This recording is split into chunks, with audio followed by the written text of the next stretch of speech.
नमस्कार मित्रों, मैं बालन सिंह स्वागत करता हूं कानपुर एजुकेशन हब पर। यदि आप लोगों ने अभी तक चैनल को सब्सक्राइब नहीं किया है तो कृपया जल्द से जल्द सब्सक्राइब करें तथा ज़्यादा से ज़्यादा लाइक, शेयर और कमेंट करते रहें। धन्यवाद। चलिए चलते हैं अपने टॉपिक की ओर। तो पिछली क्लास में हम चर्चा कर रहे थे संघीय कार्यपालिका की, और पिछली क्लास में हमने अनुच्छेद 60 तक की चर्चा की थी, यानी कि आर्टिकल 60 तक की चर्चा की थी। अब उसके आगे हम बात करेंगे अनुच्छेद 61 की, यानी कि आर्टिकल 61 की। अनुच्छेद 61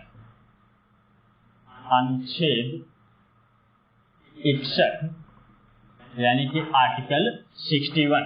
तो अनुच्छेद 61 में क्या प्रावधान किया गया है? तो अनुच्छेद 61 में राष्ट्रपति को उसके पद से हटाए जाने के विषय में प्रावधान किया गया है। राष्ट्रपति को पद से हटाना।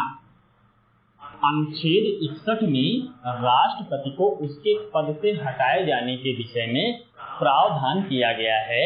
इसमें क्या है? संविधान का अतिक्रमण करने पर 14 दिन पूर्व सूचना देकर, क्या संविधान का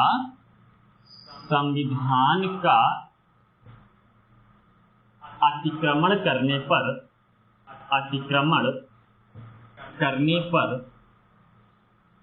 राष्ट्रपति को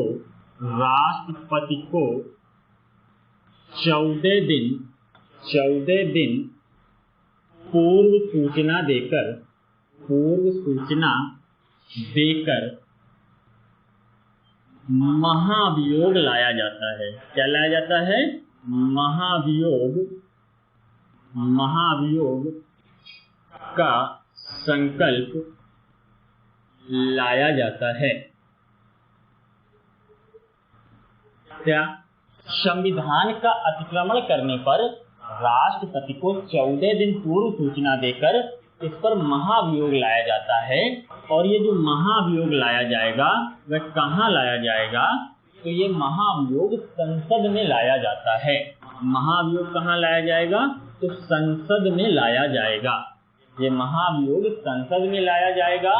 और इसे लाने के लिए संसद के कुल सदस्यों का 1/4 की सहमति होना आवश्यक होता है। क्या? इसे लाने के लिए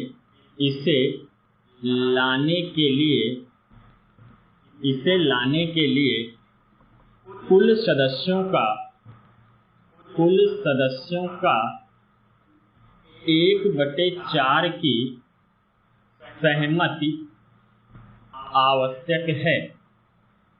इसे लाने के लिए कुल सदस्यों का 1/4 की सहमति आवश्यक है। और इसे पारित करने के लिए कुल सदस्यों का 2/3 की सहमति आवश्यक होती है। और ये जो महाभियोग लाया जाएगा, महाभियोग संसद के किसी भी सदन में लाया जा सकता है। महाभियोग संसद के किसी भी सदन में लाया जा सकता है। या तो ये निम्न सदन में लाया जा सकता है या फिर उच्च सदन में लाया जा सकता है। तो जो महाभियोग है, महाभियोग लोकसभा में भी लाया जा सकता है, और राज्यसभा में भी लाया जा सकता है। महाभियोग लोकसभा में भी लाया जा सकता है और राज्यसभा में भी लाया जा सकता है। यदि क्या होता है, मान लीजिए ये महाभियोग लोकसभा में लाया गया, और यहाँ पर क्या हुआ? लोकसभा के 2/3 सदस्य इसे पारित कर देते हैं। क्या? महाभियोग का प्रावधान या महाभियोग का संकल्प लोकसभा में लाया गया और लोकसभा के 2/3 सदस्यों ने महाभियोग को पारित कर दिया, तो इसकी जांच के लिए क्या होगा? दूसरे सदन में भेजा जाएगा। तो अब कहाँ जाएगा? राज्यसभा में जाएगा। और क्या होता है? राज्यसभा के भी 2/3 सदस्य भी इसे पारित कर देते हैं। यदि राज्यसभा के 2/3 सदस्य भी इसे पारित कर देते हैं तो उसी दिन से क्या होगा, राष्ट्रपति के पद पर आसीन व्यक्ति का पद समाप्त हो जाएगा।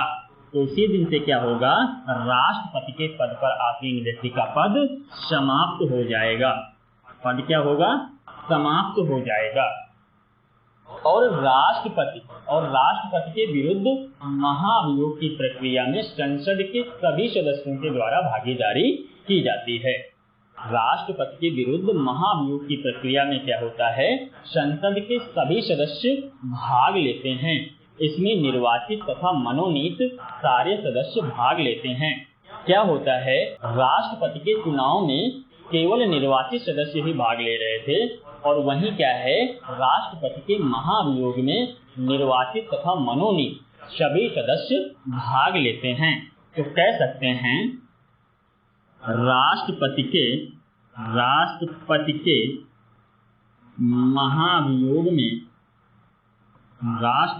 महाभियोग में संसद के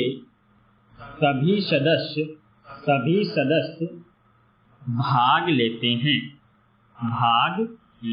हैं। क्या, राष्ट्रपति के महाभियोग में संसद के सभी सदस्य भाग लेते हैं, यानी इसमें निर्वाचित तथा मनोनीत सारे के सारे सदस्य राष्ट्रपति के महाभियोग में भाग लेते हैं, जबकि राष्ट्रपति के चुनाव में केवल निर्वाचित सदस्य ही भाग लेते हैं। अब बात अनुच्छेद 61 के प्रावधानों के बारे में समझा। अब इसके आगे हम अनुच्छेद 61 के प्रावधानों को डिटेल से लिख लेते हैं। तो क्या है, राष्ट्रपति को संविधान के अतिक्रमण के आधार पर 14 दिन पूर्व सूचना देकर पद से हटाने के लिए महाभियोग का संकल्प लाया जाता है। क्या राष्ट्रपति को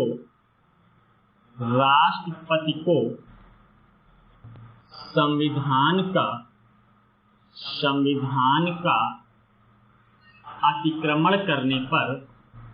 अतिक्रमण करने पर राष्ट्रपति को संविधान का अतिक्रमण करने पर 14 दिन पूर्व सूचना देकर पद से हटाने के लिए महाभियोग का संकल्प लाया जाता है। क्या, राष्ट्रपति को संविधान का अतिक्रमण करने पर उसे 14 दिन पूर्व सूचना देकर पद से हटाने के लिए महाभियोग का संकल्प लाया जाता है और राष्ट्रपति के विरुद्ध महाभियोग का संकल्प संसद के किसी भी सदन में प्रस्तावित किया जा सकता है। क्या, राष्ट्रपति पर महाभियोग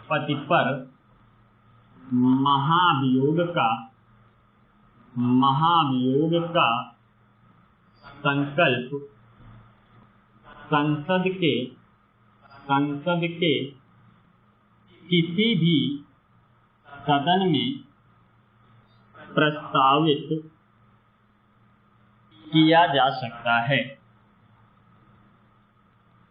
प्रस्तावित किया जा सकता है। राष्ट्रपति पर महाभियोग का संकल्प संसद के किसी भी सदन में प्रस्तावित किया जा सकता है। महाभियोग का संकल्प लाने के लिए संसद के कुल सदस्यों का 1/4 तथा उसे पारित करने के लिए कुल सदस्यों का 2/3 सदस्यों का बहुमत आवश्यक होता है तथा यदि एक सदन महाभियोग के संकल्प को पारित कर देता है तो इसकी जांच के लिए उसे दूसरे सदन में भेजा जाता है। क्या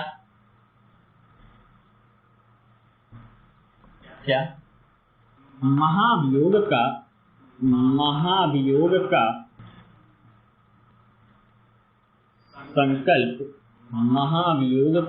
संकल्प लाने के लिए संसद के 1/4 सदस्य तथा उसे पारित करने के लिए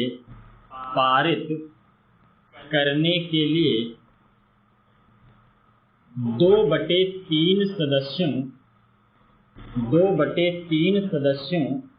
का बहुमत आवश्यक है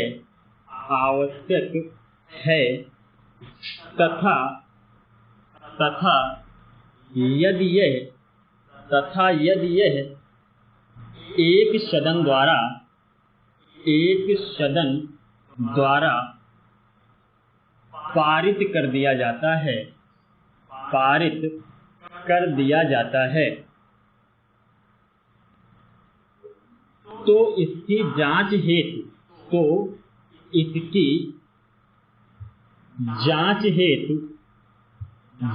हेतु इसे दूसरे सदन में भेज दिया जाता है। क्या महाभियोग का संकल्प लाने के लिए संसद के कुल सदस्यों का 1/4 सदस्य तथा उसे पारित करने के लिए 2/3 सदस्यों का बहुमत आवश्यक होता है तथा यदि एक सदन के द्वारा ये महाभियोग पारित हो जाता है तो इसकी जांच के लिए इसे दूसरे सदन में भेजा जाता है, जहां पर क्या होगा, राष्ट्रपति स्वयं व्यक्तिगत रूप से उपस्थित होकर या अपने किसी मध्यस्थ के माध्यम से अपना बचाव कर सकता है। क्या? जहां पर राष्ट्रपति व्यक्तिगत रूप से उपस्थित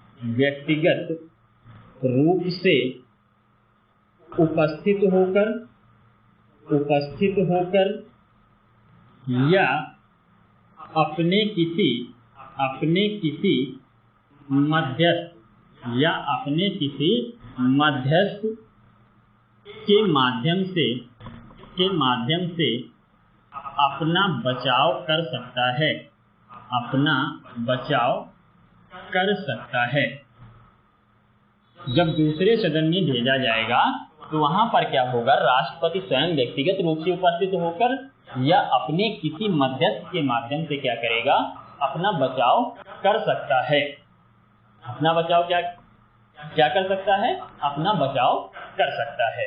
यही क्या होता है, राष्ट्रपति के द्वारा अपना पक्ष रखने के बावजूद भी यदि दूसरे सदन के द्वारा इसे पारित कर दिया जाता है या दूसरे सदन के 2/3 सदस्य इसे पारित कर देते हैं तो क्या होगा, उस तारीख से ही राष्ट्रपति के पद पर आसीन व्यक्ति का पद समाप्त हो जाएगा। तो कह सकते हैं राष्ट्रपति के द्वारा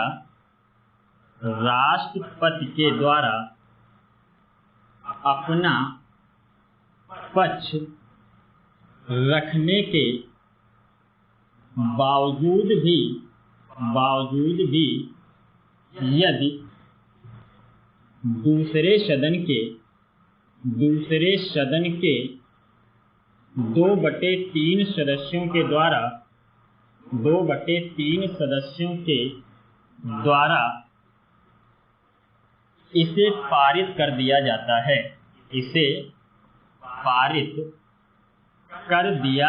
है तो उसी दिन से राष्ट्रपति के पद पर आसीन व्यक्ति का पद समाप्त हो जाएगा। क्या? यदि राष्ट्रपति ने अपना पक्ष रखा, इसके बावजूद भी क्या हुआ, दूसरे सदन के 2/3 सदस्यों के द्वारा इसे पारित कर दिया गया तो उसी दिन से क्या होगा, राष्ट्रपति के पद पर आसीन व्यक्ति का पद समाप्त हो जाएगा। अब बात करते हैं आगे। अभी तक किसी भी भारतीय राष्ट्रपति के विरुद्ध महाभियोग का संकल्प पारित नहीं हुआ है। क्या?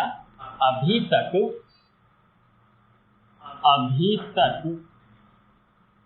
किसी भी भारतीय राष्ट्रपति के विरुद्ध भारतीय राष्ट्रपति के विरुद्ध महाभियोग का संकल्प पारित नहीं हुआ है। क्या अभी तक किसी भी भारतीय राष्ट्रपति के विरुद्ध महाभियोग का संकल्प पारित नहीं हुआ है और महाभियोग की प्रक्रिया में लोकसभा तथा राज्यसभा के निर्वाचित तथा मनोनीत सभी सदस्य भाग लेते हैं। तो हम कह सकते हैं राष्ट्रपति के महाभियोग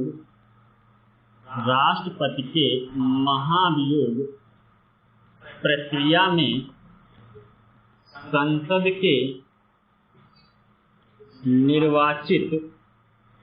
निर्वाचित तथा मनोनीत सभी सदस्य शामिल होते हैं। क्या राष्ट्रपति के महाभियोग प्रक्रिया में संसद के निर्वाचित तथा मनोनीत सभी के सभी सदस्य शामिल होते हैं और महाभियोग एक अर्ध न्यायिक प्रक्रिया है। इसे न्यायालय में चुनौती नहीं प्रदान की जा सकती है। महाभियोग एक अर्ध न्यायिक प्रक्रिया है और इसे न्यायालय में चुनौती प्रदान नहीं की जा सकती है। क्या महाभियोग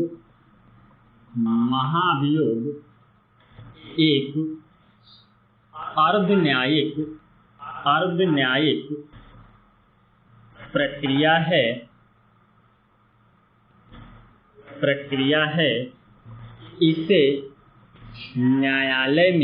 इसे न्यायालय में चुनौती प्रदान नहीं की जा सकती। इसे न्यायालय में चुनौती प्रदान नहीं की जा सकती है। क्या महाभियोग एक अर्ध न्यायिक प्रक्रिया है और इसे न्यायालय में चुनौती प्रदान नहीं की जा सकती है। अब बात करते हैं अनुच्छेद 62 की। तो अनुच्छेद 62 में राष्ट्रपति के पद की रिक्तता के बारे में बताया गया है। अनुच्छेद 62 यानी कि आर्टिकल, बात करते हैं अनुच्छेद 62 की यानी कि आर्टिकल 62 की। तो अनुच्छेद 62 में क्या है? तो अनुच्छेद 62 में राष्ट्रपति के पद की रिक्तता के बारे में बताया गया है। अनुच्छेद 62 राष्ट्रपति के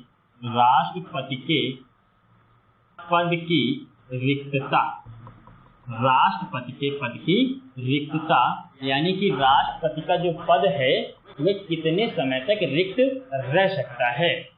तो क्या होता है, जो राष्ट्रपति का चुनाव है आमतौर पर राष्ट्रपति के कार्यकाल पूर्ण होने से पहले ही संपन्न करा लिया जाता है।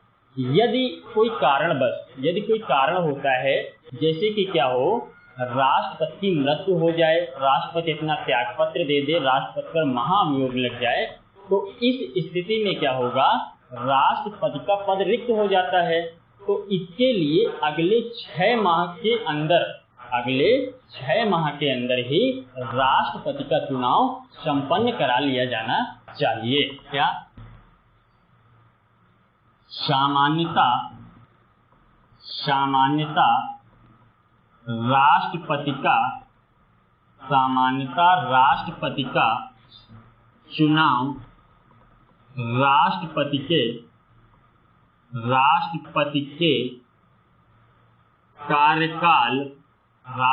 के कार्यकाल समाप्त होने के पूर्व ही संपन्न करा लिया जाता है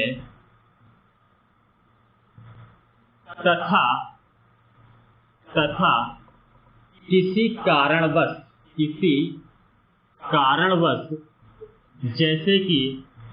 जैसे क्या हो जाए, राष्ट्रपति की मृत्यु हो जाए, राष्ट्रपति की क्या हो, मृत्यु हो जाए, राष्ट्रपति अपना त्याग पत्र दे दे, राष्ट्रपति पर महाभियोग लग जाए, राष्ट्रपति पर महाभियोग लग जाए, तो इस कंडीशन में क्या होता है, राष्ट्रपति का चुनाव अगले 6 माह के अंदर कराया जाना आवश्यक होता है। तो क्या है, महाभियोग कारणवश राष्ट्रपति का चुनाव अगले 6 माह के भीतर कराया जाना आवश्यक है।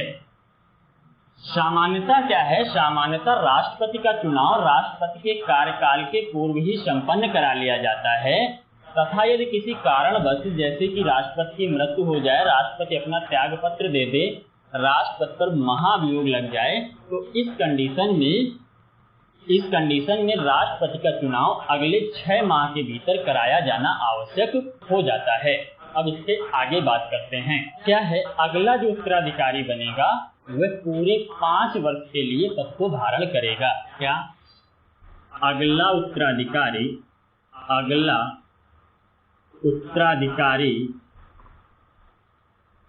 पूरे 5 वर्ष के लिए पद को धारण करेगा। अगला उत्तराधिकारी जो भी बनेगा वह पूरे 5 वर्ष के लिए पद को धारण करेगा। अब बात करते हैं राष्ट्रपति की शक्तियों की। राष्ट्रपति की शक्तियां, तो राष्ट्रपति की शक्तियों को 2 भागों में बांटकर समझ सकते हैं। तो राष्ट्रपति की शक्तियों को 2 भागों में बांटकर समझ सकते हैं। पहला, सामान्य शक्तियां और दूसरा आपातकालीन शक्तियां। राष्ट्रपति की शक्तियों को 2 भागों में बांटकर समझा जा सकता है। पहला सामान्य शक्तियां और दूसरा आपातकालीन शक्तियां। सामान्य शक्तियों में कार्यपालिका शक्ति, विधायी शक्ति, न्यायिक शक्ति, वित्तीय शक्ति, सैन्य शक्ति, कूटनीतिक शक्ति तथा वीटो की शक्ति आती है। क्या, कार्यपालिका शक्ति,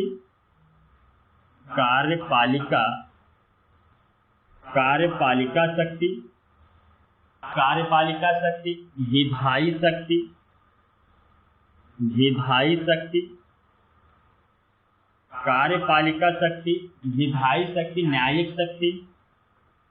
न्यायिक शक्ति, वित्तीय शक्ति, न्यायिक शक्ति हो गई, वित्तीय शक्ति हो गई, सैन्य शक्ति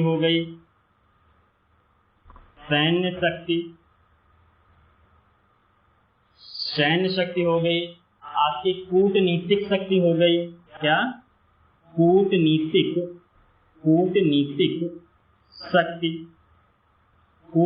शक्ति हो गई। इसके बाद वीटो की शक्ति हो गई,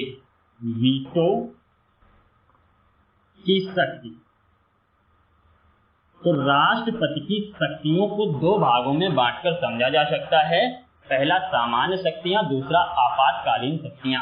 सामान्य शक्तियों में कार्यपालिका शक्ति, विधायी शक्ति, न्यायिक शक्ति, वित्तीय शक्ति, सैन्य शक्ति, कूटनीतिक शक्ति तथा वीटो की शक्ति आती है। वहीं बात करें आपातकालीन शक्तियां, तो राष्ट्रपति की आपातकालीन शक्तियों को 3 भागों में बांटकर समझ सकते हैं। राष्ट्रपति की आपातकालीन शक्तियों को 3 भागों में बांटकर समझ सकते हैं। कौन कौन सी? पहला राष्ट्रीय आपात, और राष्ट्रीय आपात का जो प्रावधान है वह अनुच्छेद 352 में दिया गया है। अनुच्छेद 352।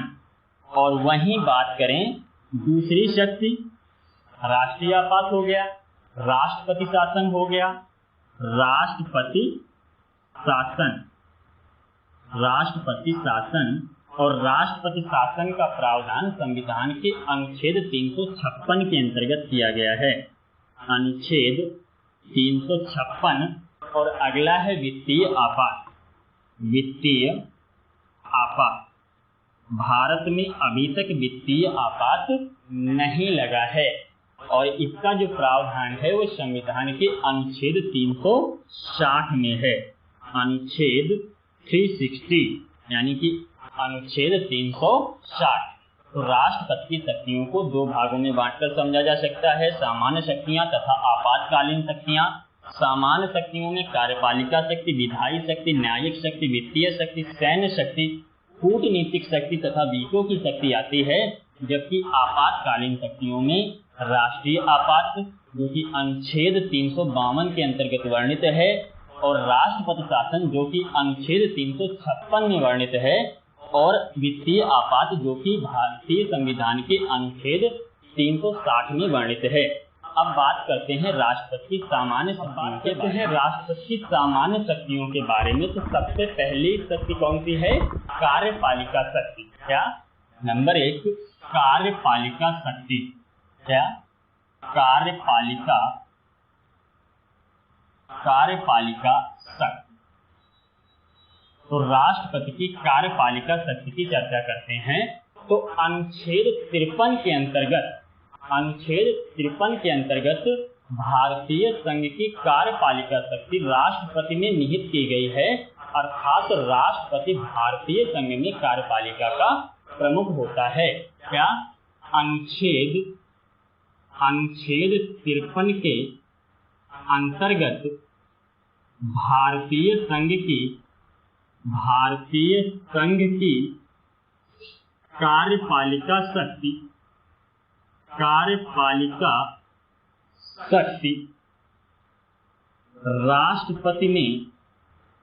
राष्ट्रपति में निहित की गई है। क्या? अनुच्छेद 53 के अंतर्गत भारतीय संघ की कार्यपालिका शक्ति राष्ट्रपति में निहित की गई है, अर्थात राष्ट्रपति भारतीय संघ में कार्यपालिका का प्रमुख होता है। अर्थात राष्ट्रपति भारतीय संघ में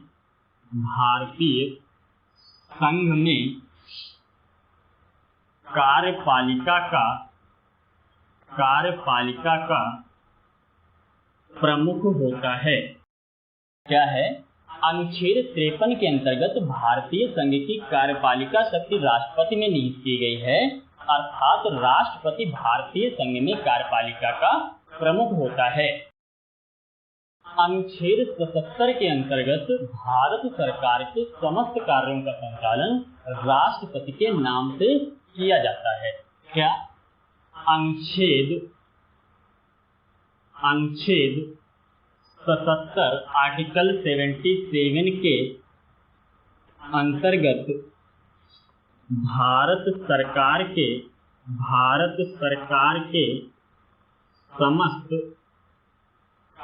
का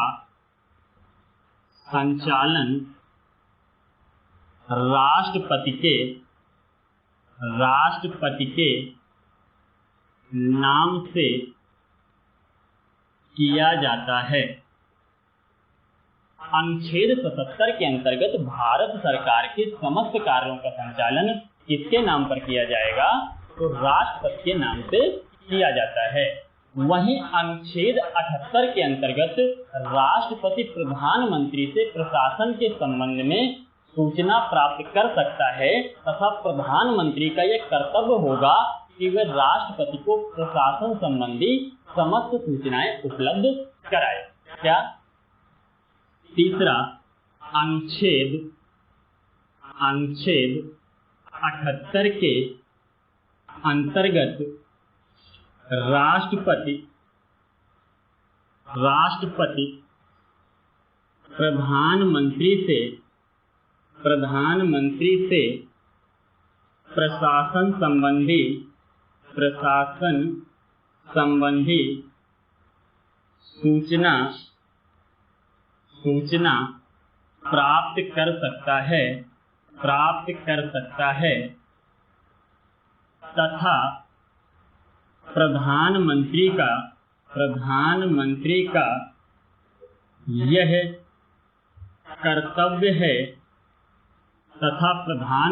का यह कर्तव्य है कि वह राष्ट्रपति को प्रशासन संबंधी सभी सूचनाएं उपलब्ध कराए। क्या? अनुच्छेद 78 के अंतर्गत राष्ट्रपति प्रधानमंत्री से प्रशासन संबंधी सूचना प्राप्त कर सकता है, प्रशासन संबंधी सूचना मांग सकता है, और वहीं पर प्रधानमंत्री का यह कर्तव्य होता है कि वह राष्ट्रपति को प्रशासन संबंधी सभी की सभी सूचनाएं उपलब्ध कराए। वह राष्ट्रपति को क्या करे? प्रशासन संबंधी सभी सूचनाएं उपलब्ध कराए। अब बात करें क्या है, अनुच्छेद 239 के अंतर्गत समस्त केंद्र शासित प्रदेशों का जो प्रशासन है वह राष्ट्रपति के नाम से किया जाता है। क्या? अनुच्छेद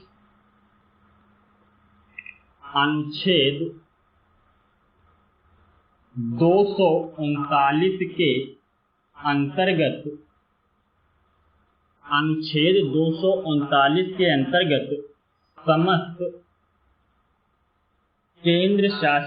समस्त केंद्र शासित प्रदेशों का प्रशासन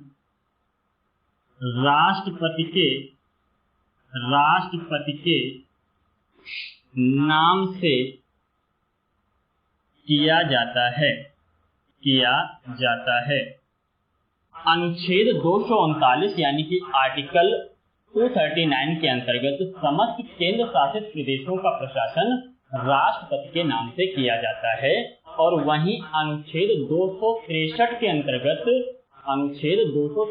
के अंतर्गत राज्यों के मध्य उत्पन्न हुए विवादों के समाधान के लिए एवं केंद्र तथा राज्यों के मध्य सहयोग स्थापित करने के लिए राष्ट्रपति द्वारा अंतरराज्यीय परिषद का गठन किया जाता है। अनुच्छेद 263 के अंतर्गत राज्यों के मध्य उत्पन्न विवादों के समाधान के लिए तथा केंद्र तथा राज्यों के मध्य सहयोग स्थापित करने के लिए राष्ट्रपति द्वारा अंतरराज्यीय परिषद का गठन किया जाता है। क्या?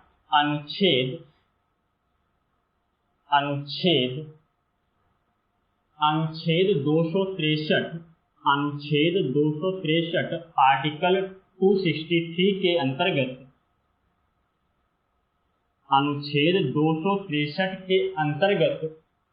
राज्यों के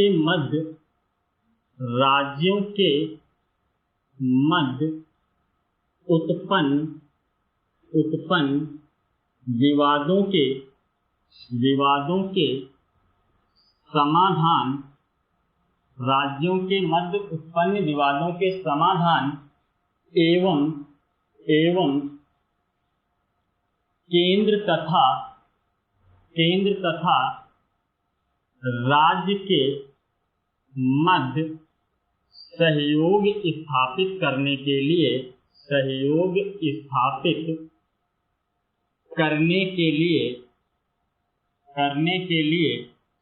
राष्ट्रपति द्वारा अंतरराज्यीय परिषद का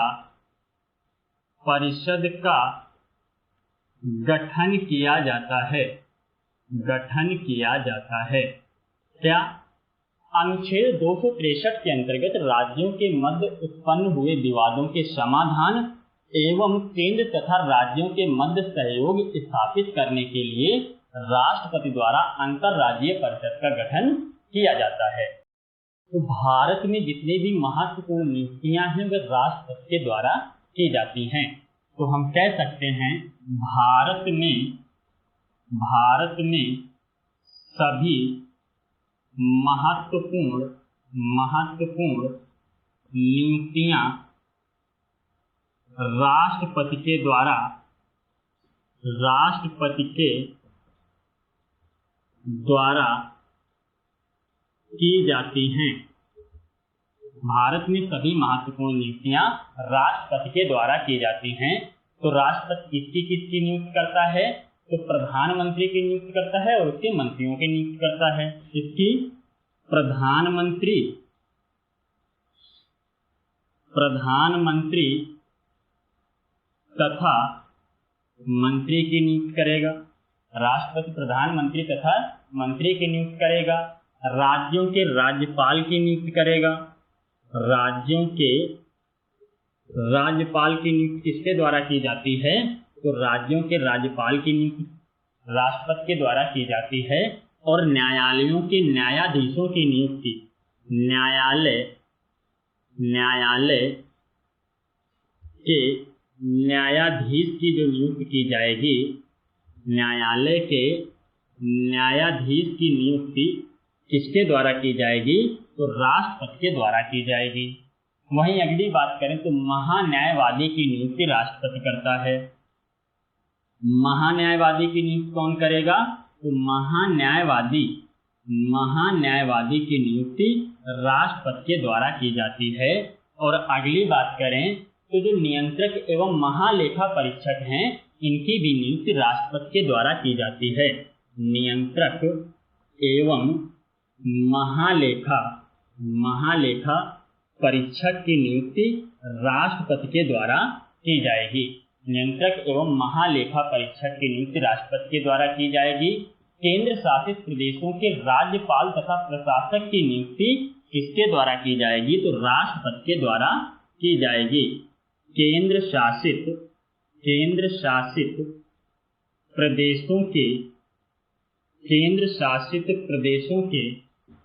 शासित प्रदेशों के राज्यपाल तथा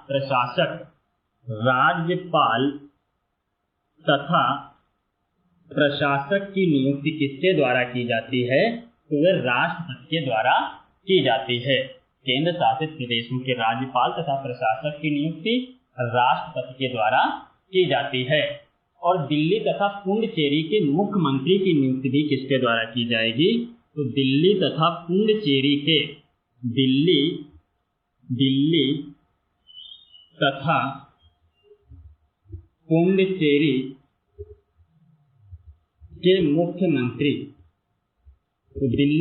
पुडुचेरी के मुख्यमंत्री की नियुक्ति राष्ट्रपति के द्वारा की जाती है। लोकपाल की नियुक्ति राष्ट्रपति के द्वारा की जाएगी। लोकपाल की नियुक्ति कौन करता है? तो राष्ट्रपति करता है। लोकपाल की नियुक्ति राष्ट्रपति के द्वारा की जाती है। निर्वाचन तथा अन्य निर्वाचन आयुक्त की नियुक्ति कौन करता है? तो राष्ट्रपति करता है। तो क्या मुख्य निर्वाचन तथा अन्य निर्वाचन आयुक्त की जो नियुक्ति की जाएगी वह राष्ट्रपति के द्वारा की जाएगी। अगली बात करें, संघ लोक सेवा आयोग के अध्यक्ष तथा सदस्य की नियुक्ति राष्ट्रपति करता है।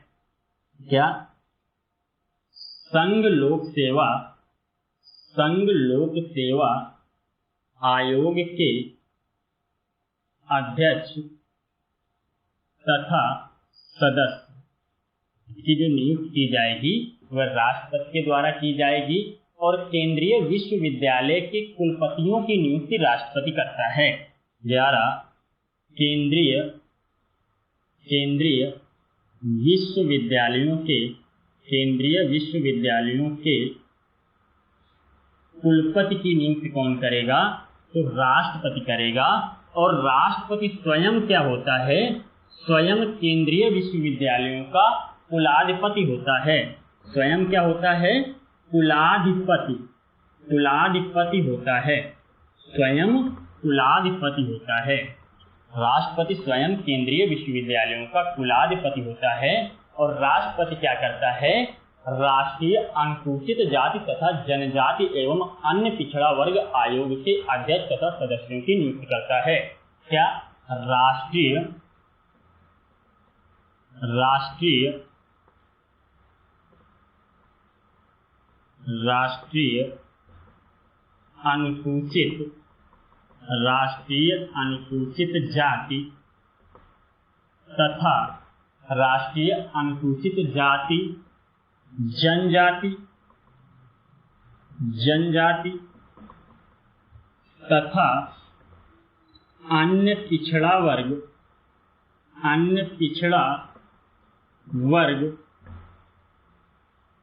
के आयोग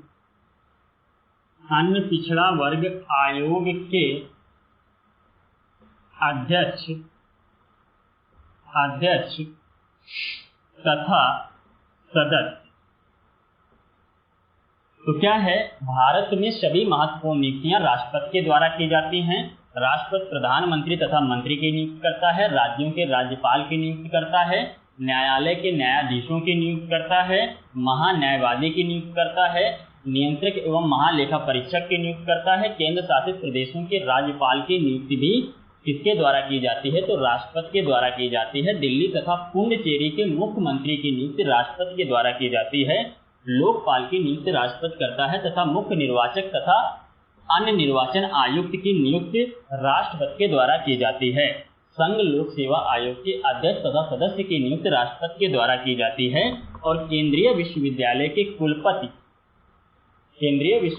के कुलपति की नियुक्ति राष्ट्रपति के द्वारा की जाती है। और स्वयं राष्ट्रपति केंद्रीय विश्वविद्यालयों में कुलाधिपति होता है। और राष्ट्रीय अनुसूचित जाति तथा जनजाति तथा अन्य पिछड़ा वर्ग आयोग के अध्यक्ष तथा सदस्य की नियुक्ति भी राष्ट्रपति के द्वारा की जाती है। तो चलिए आज की क्लास हम लोग यहीं पर समाप्त करते हैं। फिर मिलेंगे अगली क्लास में, तब तक के लिए नमस्कार, धन्यवाद, बाय।